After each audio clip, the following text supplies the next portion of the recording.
नमस्कार दोस्तों, एक बार फिर से स्वागत है आपका अपने YouTube channel ready to compete में। और उम्मीद करता हूँ आप सब लोग अच्छे से होंगे और आप सब लोगों की प्रिपरेशन भी अच्छे से चल रही होगी। और अब जल्दी ही आयोग से सूचना आने वाली है, कोई एग्ज़ाम डेट मिलने वाली है, तो आप लोग सब अपनी प्रिपरेशन में लगे रहिए और अच्छे से तैयारी करते रहिए। तो पिछले वीडियो में हम लोगों ने प्रैक्टिस एक्ट के कुछ MCQs को जाना था और आज हम लोग एक टॉपिक हमने उससे पिछले वीडियो में पढ़ाया था QMS, उसका एक पार्ट और रह गया है जो कि आज हम लोग पढ़ेंगे, जिसमें कि हम लोग पढ़ेंगे PDCA cycle, 5S concept, 5D concept और फिशबोन कॉन्सेप्ट और काइजन कॉन्सेप्ट। तो हम ये सारे टॉपिक इस एक वीडियो में कवर करेंगे। और जो QMS वाला वीडियो है, जिन लोगों ने अभी तक नहीं देखा है वो लोग कृपया चैनल पर जाकर उसको देख लें और उसका लिंक भी मैं इस वीडियो के डिस्क्रिप्शन बॉक्स में दे दूंगा, जहां से आप लोग उसको देख सकते हैं। और ये टोटल 5 नंबर का टॉपिक है हमारे यहाँ, जो कि गुणवत्ता प्रबंधन के नाम से है। और इन 2 वीडियो में 5 नंबर आपके क्लियर हो जाते हैं और कोई भी टॉपिक आपका छूटेगा नहीं इस वीडियो के अलावा, जो इस वीडियो में कवर ना कराऊंगा आपको। तो चलिए आज हम लोग जानते हैं PDCA साइकिल को और बाकी जो कॉन्सेप्ट बचे हुए हैं हमारे 5 नंबर के टॉपिक में, जो कि क्वालिटी मैनेजमेंट सिस्टम के अंतर्गत आते हैं, उनको आज हम लोग जानते हैं। चलिए स्टार्ट करते हैं और पढ़ते हैं। तो सबसे पहले हम लोग जानेंगे PDCA साइकिल को, कि PDCA साइकिल कॉन्सेप्ट क्या है। तो सबसे पहले समझ लीजिए PDCA साइकिल का जो कॉन्सेप्ट है वो डॉक्टर विलियम एडवर्ड डेमिंग ने दी थी और इसीलिए इसको डेमिंग व्हील्स या साइकिल भी कहते हैं। ठीक है ना, विलियम एडवर्ड डेमिंग ने इस कॉन्सेप्ट को दिया था, इसलिए इसको डेमिंग व्हील भी कहते हैं या साइकिल भी कहते हैं। तो कभी आपके यहाँ क्वेश्चन अगर आता है कि डेमिंग व्हील से आप क्या समझते हैं, तो PDCA साइकिल ही डेमिंग व्हील बोला जाता है। चलिए आगे देख लेते हैं। इस प्रक्रिया में 4 स्तर होते हैं जो कि गुणवत्ता को किसी भी प्रोडक्ट की क्वालिटी में सुधार करते हैं और किसी भी कह सकते हैं गुणवत्ता प्रबंधन जो होता है, क्वालिटी मैनेजमेंट सिस्टम, उसमें सुधार करते हैं। ठीक है, 4 इसके स्तर होते हैं। कौन कौन से होते हैं उनको देख लेते हैं। तो सबसे पहले प्लान, फिर डू, फिर चेक और फिर एक्ट। ये एक साइकिल है जो इस तरीके से चलता रहता है कि प्लान करते हैं, फिर उसको इम्प्लीमेंट करते हैं, फिर चेक करते हैं कि उस प्लान के बाद क्या क्या हुआ और क्या क्या परिवर्तन आए, और फिर उसको अपने व्यवहार में शामिल कर लेते हैं। ठीक है, तो चलिए इसको अब थोड़ा और डिटेल से समझते हैं और आगे की तरफ चलते हैं। तो सबसे पहले समझते हैं प्लान क्या होता है। तो प्रक्रिया में बदलाव की योजना बनाएं और इस परिवर्तन के प्रभाव की भविष्यवाणी करें, और जो योजना बनाएं और प्रभावों को कैसे मापा जाएगा ये भी देखें। ठीक है ना, एक प्लान बनाए कि इस तरीके से हमको प्लान करना है जिससे ये चीजें हमारी ठीक होगी, और फिर उससे क्या परिवर्तन आया हमारी क्वालिटी में, और जो भी हम मैनेजमेंट कर रहे हैं उसमें क्या परिवर्तन आया है उसको हम लोग देखेंगे और उसके लिए सोच रखेंगे कि हम ये करेंगे तो ऐसा होगा। इसके लिए हम लोग प्लानिंग करते हैं। इसके बाद डू प्लान के बाद हम उसको करते हैं। तो उन परिवर्तनों को, जो चेंजेस हम करना चाहते हैं, उनको छोटे पैमाने पर पहले करते हैं, पहले स्मॉल स्केल पर करते हैं, जिससे कि उनके परिवर्तनों को पता लगे और उनके जो भी उनमें चेंजेस हुए हैं उनका पता लगाया जा सके। अगर वो हमारे लिए बेनिफिट देते हैं तो ठीक है, और नहीं तो उनको हटा दिया जाता है। इसके बाद चेक करते हैं, यह जानने के लिए कि परिणामों का अध्ययन करते हैं कि परिवर्तन पर क्या प्रभाव पड़ा, क्या परिवर्तन हुआ, और यदि कोई परिवर्तन हुआ है तो वो एक्सेप्ट करने लायक है, यानी कि वो हमें उसका अनुसरण करना चाहिए या उसको हटा देना चाहिए। अगर वो हमारी क्वालिटी मैनेजमेंट सिस्टम को अच्छा कर रहा है तो उसको हम लोग एक्सेप्ट करते हैं, और अगर वो अच्छा नहीं कर रहा है तो उसको हटा देते हैं। ठीक है, अगर कोई परिवर्तन हुआ है तो। उसके बाद एक्ट, अगर कुछ अच्छा होता है तो उस एक्ट को हम लोग जोड़ेंगे, और अगर अच्छा नहीं होता तो उसको हम छोड़ देंगे। ये एक्ट के अंतर्गत आता है, तो इसीलिए इसको बोलते हैं PDCA साइकिल, यानी कि प्लान, डू, चेक और एक्ट। ठीक है, ये इनकी सटीक परिभाषाएं हैं कि एक्ट क्या है, प्रक्रिया में स्थायी संशोधन के रूप में परिवर्तनों को अपनाएं या उसे छोड़ दें। अगर वो हमारे काम के नहीं है तो उनको छोड़ देना उचित है, और अगर वो हमारे काम के हैं तो उन चेंजेस को हमको एक्सेप्ट करना चाहिए। इसके बाद हम लोग देखेंगे 5S कॉन्सेप्ट को, जो क्वालिटी इंप्रूवमेंट के लिए जरूरी है, उनको जानेंगे 5S क्या होते हैं।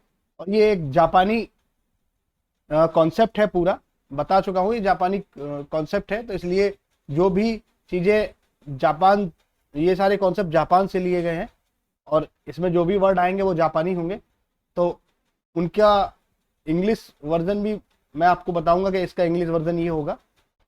तो चलिए देख लेते हैं उनको। तो 5S की कल्पना एक जापानी एक्सपर्ट G.I. कोवाशी ने दी थी, ठीक है ना, G.I. कोवाशी थे, उन्होंने दी थी। कोवाची है या कोवाशी है, दोनों ही वर्ड है, नाम है, थोड़ा अटपटा है। और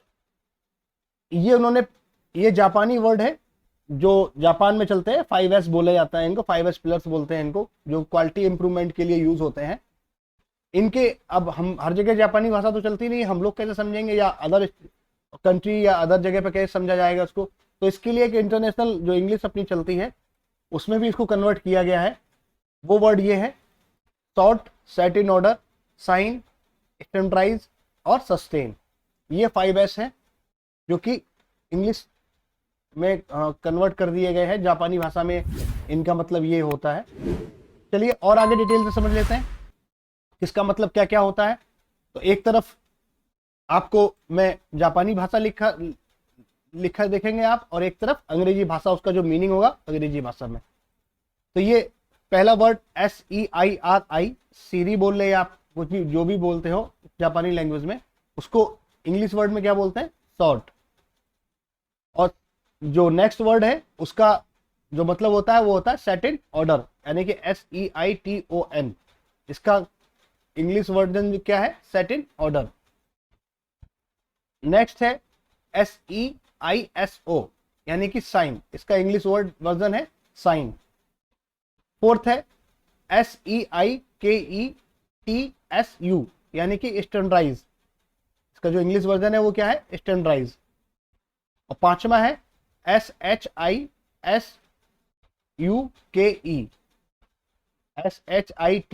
SHITSUKE, यानी कि सस्टेन। ठीक है, ये आपको रटने हैं एज इट इज, क्योंकि इसका मीनिंग भी क्वेश्चन के रूप में आपसे पूछा जा सकता है किसी एक वर्ड का, कि ये जापानी भाषा में इसका मतलब इंग्लिश में क्या होगा, ये आपसे पूछा जा सकता है। तो इनको एज इट इज रट लीजिए, और कोई भी आप ट्रिक इस्तेमाल कर सकते हैं, जैसे कि सीरी में साफ साफ दिखाई दे रहा है कि सॉर्ट होना चाहिए, और सेटोन में तो सेट इन ऑर्डर साफ ही साफ दिख रहा है। और SEISO जो है वो साइन के लिए आपको समझ में आ जाएगा। 5 वर्ड है, इतना टिपिकल नहीं है कि आप लोग उसको ना रट पाए, उनको आप रट सकते हैं। चलिए अब इनके आगे डिटेल इनको समझ लेते हैं कि आखिर इनका मतलब क्या है और ये किस तरीके से वर्क करते हैं, इनके बारे में जान लेते हैं। तो इनको जानते हैं, और सबसे पहले सॉर्ट के बारे में जानेंगे, जो कि प्रथम एस है 5S का, जो 5S पिलर है उसका प्रथम एस है, और इसका मतलब होता है छांटना, सॉर्ट करना। तो हम लोग कब छांटते हैं, तो सबसे पहले हम लोग छांटते हैं जो अनावश्यक चीजें होती हैं उनको, जो अपने सिस्टम में जो भी फालतू की चीजें हैं उनको हटा देते हैं, जो भी काम नहीं आती है, जो भी हम उस टाइम प्रोडक्शन कर रहे हैं उस टाइम उनमें से वो चीजें हम हटा देते हैं। इसी को करना जो सॉर्ट करना कहते हैं, या फिर एक एक चीज को अलग अलग कर देना, मतलब कि एक ग्रुप बना देना कि ये इस ग्रुप में रहेगी, ये इस ग्रुप में रहेगी, इस तरीके से करते हैं, तो इसको बोलते हैं सॉर्ट। सॉरी। नेक्स्ट है, इसे रेड टैगिंग के नाम से भी जाना जाता है, रेड टैगिंग के नाम से भी जाना जाता है। ये बहुत इंपॉर्टेंट चीज है, इसको आप बिल्कुल याद कर लीजिए, क्योंकि क्वेश्चन इससे भी आ सकता है कि रेड टैगिंग के नाम से आखिर 5S के किस पिलर को जाना जाता है। तो फर्स्ट पिलर को जाना जाता है, और जिसको हम सॉर्ट बोलते हैं। क्या बोलते हैं, सॉर्ट। ठीक है ना, क्योंकि जब रेड टैग किसी पे लगा देंगे यानी वो चीज काम की नहीं है, उसको हटा दिया गया है वहां से। ठीक है, क्योंकि ये जापानी कॉन्सेप्ट है, और जापान में यही कॉन्सेप्ट चलता है। किसी भी इंडस्ट्री में या किसी भी छोटे से किसी भी प्लेस में जहाँ कोई भी क्वालिटी मैनेजमेंट इम्प्रूवमेंट करना होता है वो इसी तरफ से चलते हैं, इन सब का वो लोग पालन करते हैं। इसके बाद सेकंड के देख लेते हैं। तो सेकंड हमारे पास था सेट इन ऑर्डर, यानी कि एक क्रम में लगाना, व्यवस्थित करना। और ये व्यवस्थित कब कर पाएंगे, जब आप छांट पाएंगे, यानी कि पहले आपको छांटना है, उसके बाद उनको सेट इन ऑर्डर यानी कि एक क्रम में लगाना है। तो यही इसमें लिखा है, यह विधि सभी मदों को उचित रूप से व्यवस्थित करती है ताकि सरलता के साथ उनकी लेबलिंग की जा सके। भाई सबको जब आप सॉर्ट कर लेंगे, अलग अलग करके सॉर्ट करेंगे, सॉर्ट करके छाटेंगे, जो चीजें खराब होगी उनको जो हटा देंगे, तो जो सही चीजें बचेंगी उनको ऑर्डर में लगाएंगे ना, व्यवस्थित करेंगे, अरेंज करेंगे, जिससे कि गलती ना हो हमसे और काम हमारा जल्दी हो जाए। यह विधि तभी कामयाब हो सकती है जब 5S के प्रथम स्तंभ सॉर्ट के द्वारा अनावश्यक मैड कार्यक्षेत्र से अलग कर लिए गए हो। जो भी अनावश्यक चीजें हो वो अलग कर ली गई हो, उसके बाद ही ये सेट इन ऑर्डर हम लोग करेंगे। इसके बाद सतहों को रंगना, लेवल स्थापित करना, कार्यक्षेत्र एवं स्थानों की रूपरेखा तैयार करना आदि सेट इन ऑर्डर विधि के अंतर्गत आते हैं। जैसे कि किसी इंडस्ट्री में हम लोग गए हैं तो वहां लिखा रहता है, अगर टॉयलेट है तो टॉयलेट पे लिखा है कि टॉयलेट है। इसके बाद आपने देखा रोड पे भी सिंबल्स बने रहते हैं मुड़ने के लिए, आगे जाने के लिए, और या फिर रंबल स्ट्रिप है आगे, इस तरीके के कुछ सिंबल रोड पे भी लिखे रहते हैं। तो ये सब इसी के तहत आता है और इसी से मैनेजमेंट होता है इन चीज़ों का, ठीक है ना। ये भी सेट इन ऑर्डर के तहत ही आता है। कंपनी में कई रूप से काम आता है ये भी। इसके बाद हम लोग देखेंगे साइन को। तो साइन क्या है, यह विधि कार्यक्षेत्र एवं सभी मशीनों को स्वच्छीकरण विधि से संबंधित है। साइन यानी कि चमकाना, यानी कि सब चीजें साफ तरीके से रखी जाए, स्वच्छता का ख्याल रखा जाए, जिससे कि अगर मशीन साफ रहेगी और मशीन में अगर कोई खराबी आती है तो उससे जो भी वर्कर मशीन पर काम कर रहा है तो उसको आसानी से उसको पता लग सके कि आखिर खराबी कहाँ पर है। अगर मशीन गंदी रहेगी तो पता ही नहीं लगेगा क्या चीज कहाँ पर गड़बड़ हुई है, कौन सा तार कटा है, कौन सा नहीं कटा है। अगर साफ रहेगी तो उससे पता लगेगा। साइन से ही मतलब समझ सकते हैं चमक से। स्वच्छ वातावरण में कार्य करने से कार्यकर्मी किसी यंत्र में हुई खराबी को आसानी से देखकर समझकर उसका निवारण कर सकते हैं, ये मैं आपको बता चुका हूं। इसके बाद नेक्स्ट चलेंगे, वो है स्टैंडर्डाइज करना, यानी कि मानकीकरण करना। 5S के सभी तीनों स्तंभों को लागू करने के बाद अगला स्तंभ स्टैंडर्डाइज आता है। इस विधि के अंतर्गत 3 चरण शामिल होते हैं। कौन कौन से चरण शामिल होते हैं, पहला होता है sort, set in order, sign की कार्य जिम्मेदारी प्रदान करना, यानी कि जो तीनों पीछे हम लोग पढ़ के आ चुके हैं, sort, set in order and sign, उनकी कार्य की को जिम्मेदारी प्रदान करना, ये स्टैंडर्डाइज का काम है। दूसरा है 5S कार्यों को एक नियमित के रूप में समाकलित करना, ठीक है। तीसरा है 5S को कायम रखने के लायक नियमित जांच करना, मतलब कि अगर लाइफ टाइम उसको रखना है 5S को तो उसको कायम रखने के लिए नियमित रूप से जांच होनी चाहिए, ठीक है। इसके बाद 5S प्रक्रियाओं के मानकीकरण के लिए कुछ आवश्यक उपकरण होते हैं जो निम्न हैं। कौन कौन से हैं उनको देख लेते हैं। कार्य चक्र चार्ट यानी कि वर्किंग फ्लो चार्ट, दृश्य संकेत, समय बंधन यानी कि टाइम मैनेजमेंट, और चेकलिस्ट। चेकलिस्ट आपने देखा होगा, जो इंडस्ट्री में जाते हैं तो क्या एक बोर्ड, एक दीवार पे पेंट किया होता है और क्या क्या चीज उपलब्ध है, क्या क्या चीज उपलब्ध नहीं है, ये चीजें सारी चेकलिस्ट के अंतर्गत लिखी होती हैं। और जो भी इंडस्ट्री होती है जहां पर आप कह सकते हैं एक किसी स्टोर रूम में भी अगर आप जाएंगे किसी कंपनी के, तो वहां एक चार्ट लगा रहता है, उसमें लिखा रहता है कि ये चीजें उपलब्ध हैं और ये चीजें नहीं उपलब्ध हैं, ठीक है ना। मोटे तौर से वहां पर वॉल पेंटिंग की जाती है, तो वो भी इसी के अंतर्गत आती है। इसके बाद हम लोग देखेंगे अगला एस, जिसको सस्टेन बोलते हैं। यह सबसे कठिन एस है, जिसका उद्देश्य है उचित रूप से सही विधियों एवं प्रक्रियाओं को कायम रखना। इस स्तंभ के बिना सारे स्तंभों की उपलब्धियां ज्यादा दिनों तक नहीं रह पाती। अगर ये 5S सस्टेन आप नहीं कर पा रहे हैं तो बाकी के सारे एस आपके लिए बेकार हैं, वो ज्यादा दिन तक काम नहीं करेंगे। इस स्तंभ के लिए कई उपकरण हैं, उन उपकरणों को देख लेते हैं क्या क्या उपकरण है। संकेत एवं पोस्टर, सांकेतिक मतलब संकेत बनाइए और पोस्टर लगाइए, उनको बताइए कि इस तरीके से काम होना है।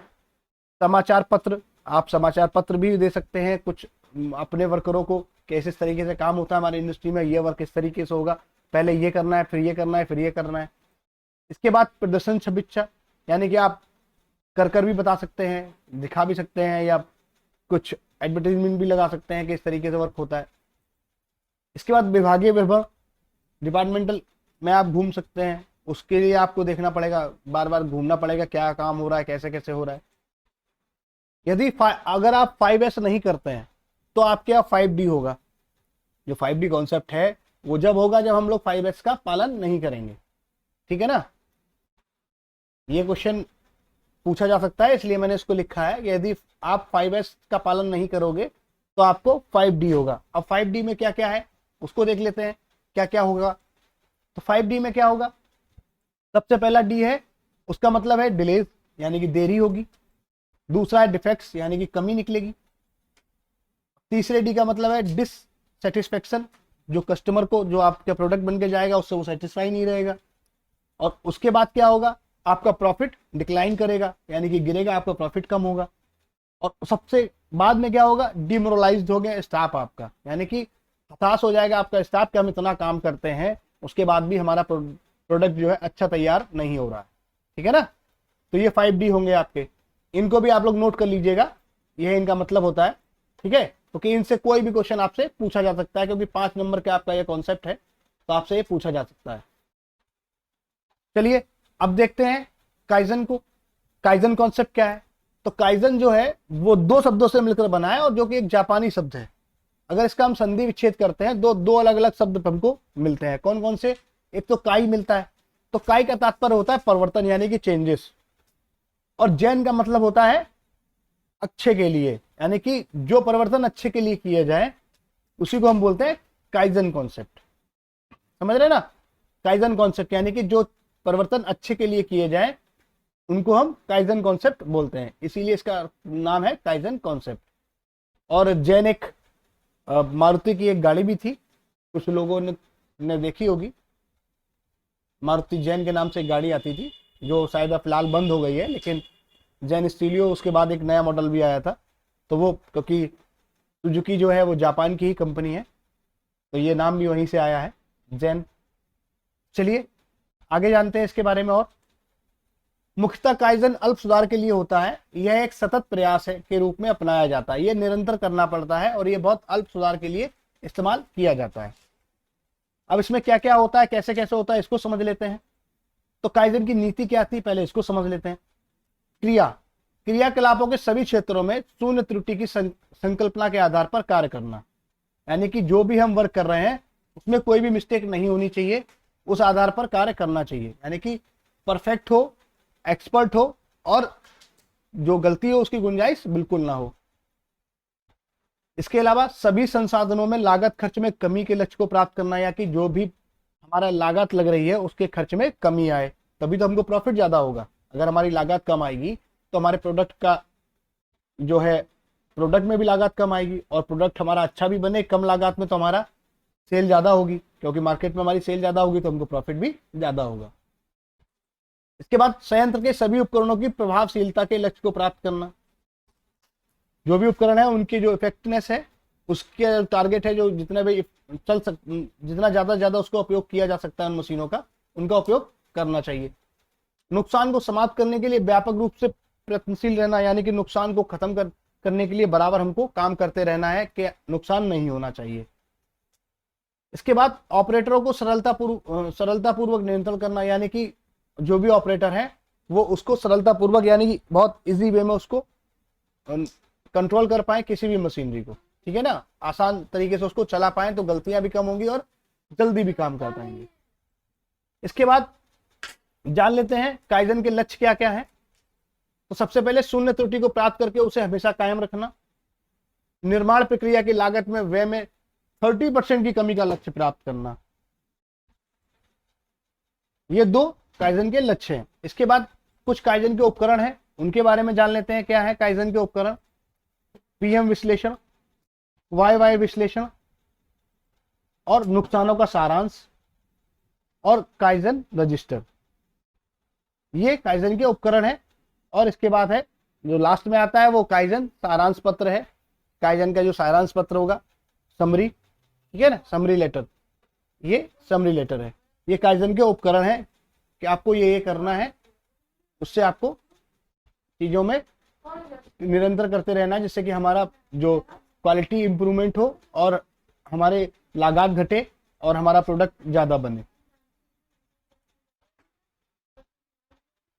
इसके बाद हम लोग फिशबोन को जानेंगे कि फिशबोन का कॉन्सेप्ट है, फिशबोन का सिद्धांत क्या है और ये किसने दिया। तो इसको कॉज एंड इफेक्ट डायग्राम के नाम से भी जानते हैं, जो कि इसाकावा ने दिया था 1949 में, और इसीलिए इसको इसाकावा डायग्राम भी कहते हैं।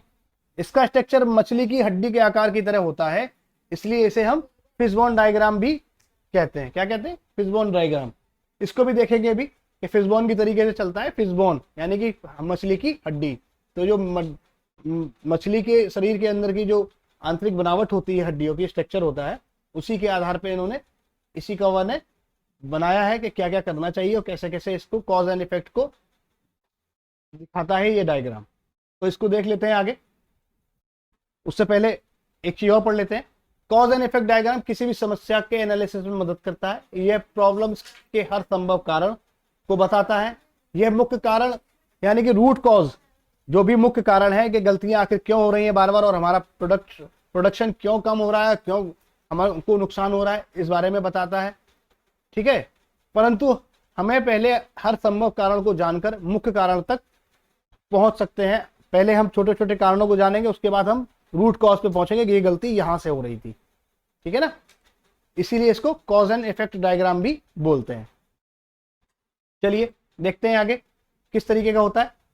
तो देख लेते हैं, ये डायग्राम है। ठीक है, इसको मैं डिटेल में बताऊंगा आपको। ये जो मुख्य कारण है, जो मेन रीजन है, रूट कॉज, वो इस लाइन पर रहता है। ठीक है, जो मेन लाइन है मिडिल में उस पर, और जो छोटे छोटे दूसरे कारण हैं वो यहां रहते हैं।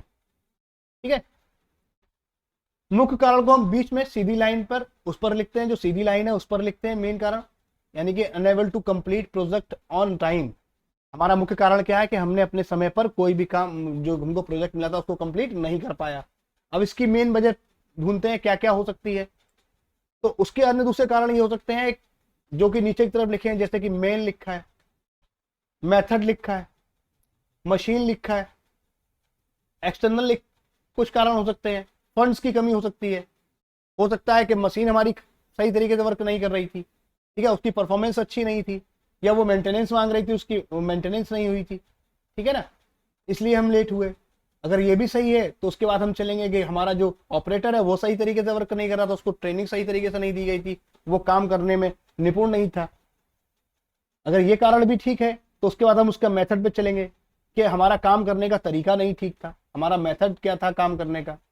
उसके बाद फिर चलेंगे मटेरियल पे।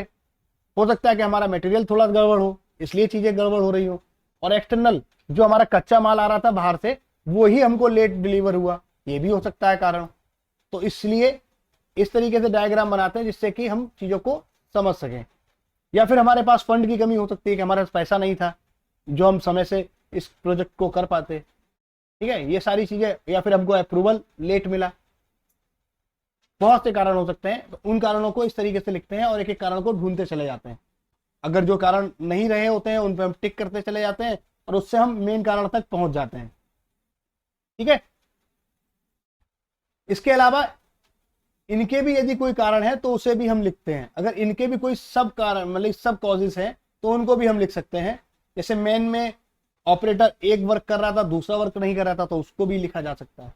या उसकी ट्रेनिंग सही से नहीं थी, या वो छुट्टी पे चला गया और दूसरा वर्कर नहीं आया, उसको भी हम यहाँ लिख सकते हैं। या वो एक्सपर्ट कम था तो दूसरा आया, तो ये भी कारण हम सब कॉज में लिख सकते हैं। सभी छोटी बड़ी समस्याओं को लिखने के बाद हम उसका मेन समस्या पर क्या इफेक्ट है उसे देखते हैं कि आखिर हमारी मेन समस्या पर क्या प्रभाव पड़ा। जो हमारी मेन समस्या थी वो प्रोजेक्ट को मेन टाइम पे तैयार ना करना था, तो क्या कारण हुआ मेन, उसको हम जांचेंगे इस फिशबोन की मदद से। इसको हम कॉज एंड इफेक्ट डायग्राम भी बोलते हैं। इसी को फिशबोन डायग्राम बोलते हैं, या इसाकावा डायग्राम भी इसको बोलते हैं। इससे हमें यह पता चलता है कि कहां पर और कितनी समस्या है। ठीक है, इससे हम डिटेल जान लेते हैं कि हमको कहां कहां कैसी कैसी समस्या है। इसके बाद हम लोग क्यों करते हैं इसका डायग्राम का उपयोग, इसके बारे में जानेंगे कि हम क्यों इसका डायग्राम का उपयोग करते हैं। किसी प्रॉब्लम के बारे में जानने के लिए और उसकी मदद से उसके जड़ तक के कारण यानी कि रूट कॉज ढूंढने के लिए इसकी हम हेल्प लेते हैं और इस डायग्राम को हम बनाते हैं और उसमें हम चीजों को नोट करते हैं। किसी कठिनाई, ब्रेकडाउन या प्रॉब्लम को जानने के लिए एक प्रॉब्लम के क्या क्या संभव कारण हो सकते हैं, इसको हम जानते हैं इसी डायग्राम की मदद से। ठीक है ना, तो ये कारण हो सकते हैं। यह किसी समस्या के लिए डाटा कलेक्शन में भी मदद करता है। भाई कोई भी समस्या हुई है तो उसका डाटा हम लोग फीड करेंगे आगे से, जिससे कि हम कोई प्रोजेक्ट अगर कर रहे हैं, किसी प्रोजेक्ट पे काम कर रहे हैं, तो वो हमारा ऑन टाइम हो और उस पर कोई भी गलती ना हो। उसके लिए हम डेटा को कलेक्ट करते हैं और उनसे हम सीखते हैं चीजों को। इसके बाद इसके क्या क्या फायदे हैं, बेनिफिट क्या क्या है कॉज एंड इफेक्ट डायग्राम के, इसके बारे में जानते हैं। तो ये हमें पोटेंशियल कॉज को ढूंढने में मदद करता है, जिससे कि हम मेन कॉज फाइंड कर लेते हैं। ठीक है, यह टीम वर्क को बढ़ाता है, जो भी हमारा टीम वर्क है उसको बढ़ाता है। सब लोग टीम वर्क की तरीके से काम करेंगे तो प्रोजेक्ट हमारा जल्दी और टाइम पे कंप्लीट होगा। एक दूसरे डिपार्टमेंट के लोग साथ में मिलकर कार्य करते हैं। जब हम सभी चीजों को लेंगे, अगर डिलीवरी हमारी लेट हो रही है तो हम उसको कहेंगे भाई डिलीवरी हमको टाइम पे दो, या हमारे पास फंड्स अवेलेबल नहीं है तो हम फंड्स के लिए फंड्स अरेंज करेंगे कि फंड्स टाइम से अरेंज हो जाए, जिससे कि हम कच्चा माल खरीद सकें और आगे प्रोसेस करा सकें। ये सारी चीजें रहती हैं। यह ब्रेनस्टॉर्मिंग के रिलेशनशिप को भी इस्टेब्लिश करता है, जो ब्रेनस्टॉर्मिंग है उसके रिलेशनशिप को भी ये इस्टेब्लिश करता है। तो उम्मीद करता हूं आप लोगों को पसंद आया होगा, और जिन लोगों ने अभी तक पिछला वीडियो नहीं देखा है QMS वाला, वो भी देख लें। इन 2 वीडियो में आपके 5 नंबर कंप्लीट हो जाएंगे, इससे बाहर आपसे कुछ नहीं पूछा जाएगा। और उम्मीद करते हैं कि आप लोगों का पेपर मई तक हो जाना चाहिए, मई लास्ट तक संभवतः आप लोगों का पेपर की एग्जाम डेट आ जाएगी। ठीक है, चलिए मिलते हैं नेक्स्ट वीडियो में। और जिन लोगों ने अभी तक सब्सक्राइब और लाइक नहीं किया है तो वो लोग लाइक एंड सब्सक्राइब कर दें और शेयर भी कर दें। जिन लोगों तक अभी तक मेरे वीडियो नहीं पहुंच पा रहे हैं तो आप अपने फ्रेंड सर्किल में आप लोग इसको शेयर कर सकते हैं। चलिए मिलते हैं नेक्स्ट वीडियो में।